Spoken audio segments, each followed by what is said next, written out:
नमस्कार दोस्तों, मैं नील।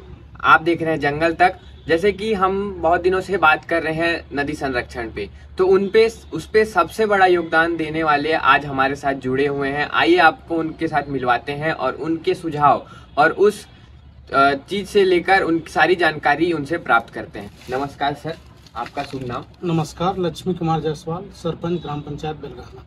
जी सर। तो सर, जैसे हमें जानकारी मिली है कि आप अपने गांव में नदी संरक्षण के बारे में कार्य कर रहे हैं, तो उस पे मतलब शुरुआती आपका कदम कैसा था? मतलब क्यों आपने ये सोचा? पहले जब हम छोटे थे तो नदी में काफ़ी पानी रहता था। शादियां होती थी तो लोग आते थे, बहुत बहुत खुशी से नहाते थे। माने बच्चे खूब खेलते थे और जीव जंतु जो पुराने बड़े बड़े केकड़े, बड़े बड़े बाम मछलियां होती थी, वो मछलियां चूंकि जल संसाधन विभाग के द्वारा एनीकट बनाया गया ऊपर में, जिससे बीच में नदी पूरी तरह से सूख गई। उसके बाद आजीविका का भी उसमें प्रभाव पड़ने लगा। जी सर। नदी के सूखने से जो छोटे छोटे ढोढ़ी होते थे, जिसको छोटा छोटा कुआं बोलते थे, 20 फीट 15 फीट में पानी आ जाता था और उसी पानी से फिर सब्जी उगाते थे। वो किसान आज धीरे धीरे सब्जी उगाना बंद कर दिए, लगभग नहीं की स्थिति में है। मुश्किल से 10% लोग आज सब्जी का उत्पादन कर रहे हैं, जबकि मेरे गांव में पूरे पटेल समाज की बहुतायत है जो सब्जी भाजी का ही काम करके आजीविका चलाते थे। तो सर, ऐसी क्या कारण रही थी मतलब जिससे नदी का पानी खत्म हो रहा है? खेती कम करना लोग कर दिए हैं, तो इस पे खेती कम करना नहीं किए हैं, सब्जी उत्पादन बंद कर दिए। इसलिए क्योंकि नदी में पानी सूख जाने के कारण वो जो छोटे छोटे ठोड़ी से अपना काम चला लेते थे, कम खर्चे में सब्जी का उत्पादन करके अपने आय अर्जित करते थे, वो नहीं कर पा रहे हैं क्योंकि ऊपर में एनीकट बन गया। इसके कारण से नदी सूख गई। तो एनीकट ही नदी को समाप्त करने का एक प्रमुख कारण है। तो एनीकट बनने से नदी समाप्त होते जा रही है, क्योंकि मछलियाँ 5 किलोमीटर 10 किलोमीटर तक रन करती है, ऊपर जाती है फिर नीचे आती है, फिर ऊपर जाती है फिर नीचे आती है, कभी नीचे अंडे देती है कभी ऊपर अंडे देती है।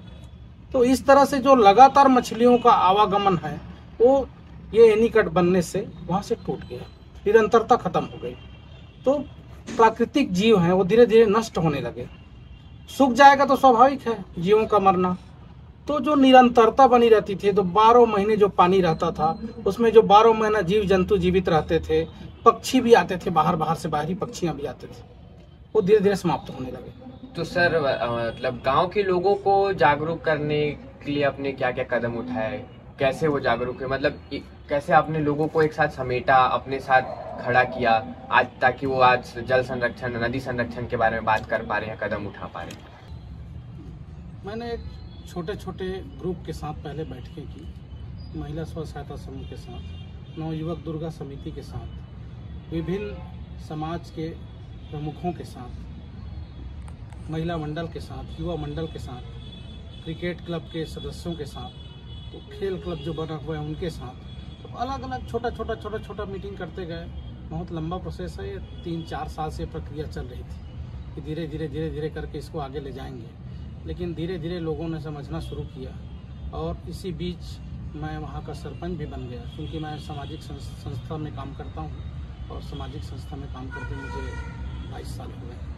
तो अभी 4 साल से मैं सरपंच हूँ। तो उसका एक मेरा अनुभव रहा है खुद का कि ग्रामीण क्षेत्रों में काम करने का। तो जो हमारे नदी के कटाव हैं, कटाव बढ़ गए, धीरे धीरे नदी समाप्त होने लगी। देखने लगे जब बीच में मैं जब गाँव जाता था तो देखता था कि तालाब सूख गया है, गर्मी का समय है, पानी नहीं मिल रहा है, शादी हो रही है, बारात आए हैं। तो उस दिन के बेलगहना को लोग भूल गए कि जब कूद करके खूब नहाते थे, खूब मजा लेते थे उस नदी के पानी का। और निर्मल पानी आज भी आप देख सकते हैं, मेरे यहाँ का नदी का पानी जो है एकदम साफ सुथरा लगेगा आपको। कहीं नाली का कोई पानी गांव का नहीं जाता उस नदी में। जैसे सर, आपने अभी बताया कि आप अभी मतलब गांव के सरपंच हैं, तो गांव के सरपंच यानी प्रधान, तो अभी जाहिर सी बात है कि आप अच्छे पद पे हैं तो लोग आपकी बातें अच्छे से समझेंगे। परंतु सरपंच बनने से पहले आपके प्रति लोगों का क्या सुझाव था? कैसे आपके प्रति रवैया था? उस समय किन कठिनाइयों का आपको सामना करना पड़ा था? उस समय थोड़ा ध्यान कम देते थे कि गांव का लड़का है क्या कर पाएगा, हमारे बीच का छोटा सा लड़का है, कहाँ ये सब बड़ी बड़ी बातें कर रहा है। लेकिन धीरे धीरे उनको समझ में आने लगी, जब उनके आजीविका पर बात होने लगी, जब बाहर से लोग आने लगे, अलग अलग जगहों से लोग आने लगे, मिलने लगे, मुझसे बातचीत करने लगे और उनसे मुलाकात जब गांव के लोगों से होने लगी, तब उनके मन में लगा कि नहीं, कहीं न कहीं इस लड़के में गांव के प्रति अच्छी सोच है और नदी को बचाने के लिए जो उसने काम शुरू किया था उसको हम सब मिल करके आगे बढ़ाते हैं। तो इसी के तहत जितने हम लोगों ने मीटिंग किया था उसका हमने एक ग्राम सभा का आयोजन किया और ग्राम सभा में यह प्रस्ताव पारित किया, यह नदी संरक्षित की जाए और इसमें किसी भी प्रकार के जल संसाधन के विभाग के द्वारा कोई भी एंक्रोचमेंट, कोई भी काम नहीं होना चाहिए कि पानी को रोकने के लिए, जिससे ये नदी निरंतर इसी तरह बना रहे और पुनः वो जीव जंतु जो पहले ख़त्म हो गए हैं और पुराने परिवेश में वो चालू हो जाए। और सर, जैसे यह कार्य आपने कब शुरू किया और मतलब अभी नदी की स्थिति क्या है, उसके बारे में कुछ? अभी नदी की स्थिति तो ठीक है, क्योंकि नीचे भी एक बन गया एनीकट, उसके ऊपर भी एक एनीकट का प्रस्ताव पास हुआ था, लेकिन हम लोगों ने विरोध किया कि नहीं बनना चाहिए। इससे क्या है, धीरे धीरे पानी का स्रोत ही एक दिन खत्म हो जाएगा। क्योंकि जो सब्जी उत्पादन पटेल समाज के हमारे लोग थे, वो लोग करते थे, अपने आजीविका चलाते थे। वो छोटे छोटे ढोढ़ी जो 20 मीटर 10 मीटर में पानी आता था, उससे पूरा उनका साल भर का जो कमाई था उसी से अपना जीवन यापन चलाते थे। लेकिन वो धीरे धीरे एकदम समाप्त की स्थिति में है। 10% लोग आज बाड़ी का में सब्जी का उत्पादन कर रहे हैं, जबकि बिलासपुर प्रतिदिन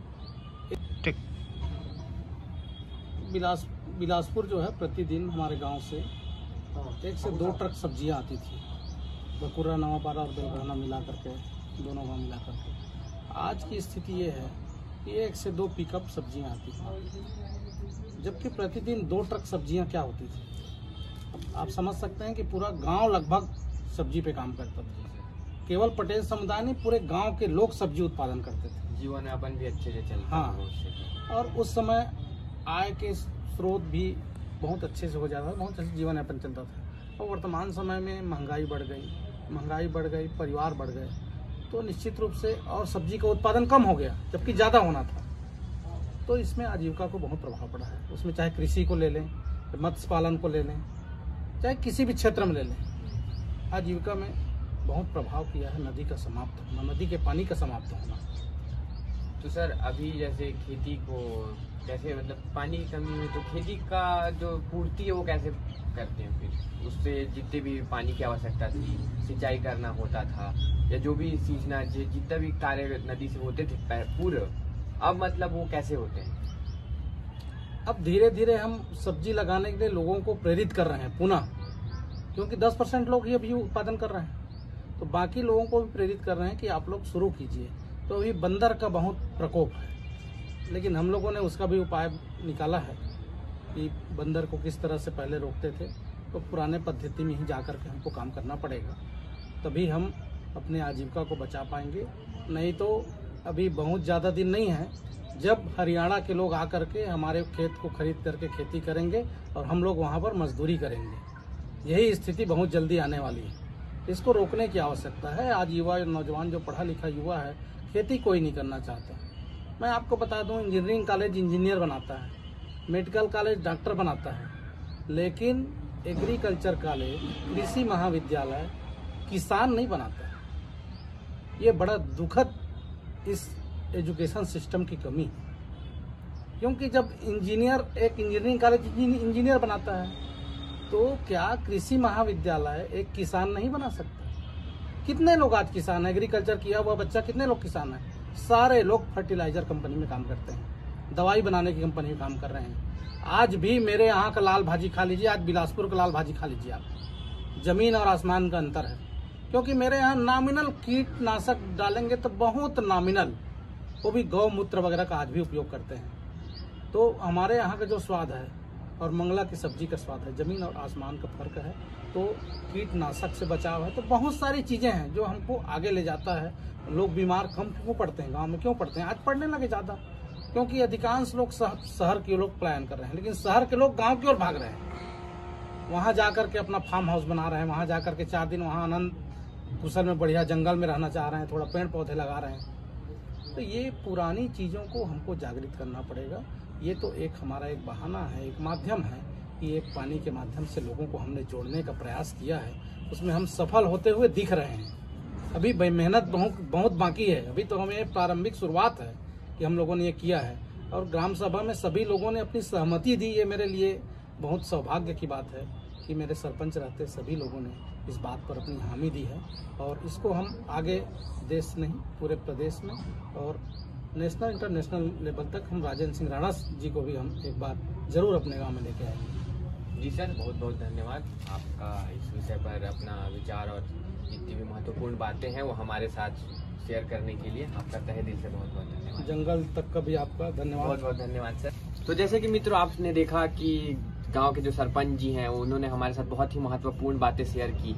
जितने भी आज कृषि को छोड़कर शहरों में बस रहे हैं लोग जा रहे हैं कार्य करने के लिए, तो एक बहुत बड़ा प्रश्न उठता है कि जब हम खेती ही नहीं करेंगे तो भोजन का जितनी भी अवेलेबिलिटी होगी वहाँ कहाँ से कंप्लीट होगी। तो एक ये भी सोचने वाली बात है कि आज हम खेती को छोड़कर बाकी सब चीजों पर ध्यान दे रहे हैं, पर उतनी ही आवश्यकता हमको आज खाने की है। तो एक बहुत बड़ा सवाल और प्रश्न है। तो आप इस विषय पर सोच और विचार जरूर करिएगा और अपना जितनी भी बातें हैं हमारे साथ शेयर करें। आगे ऐसे इंटरव्यू देखने के लिए हमारे साथ जुड़े रहें। धन्यवाद।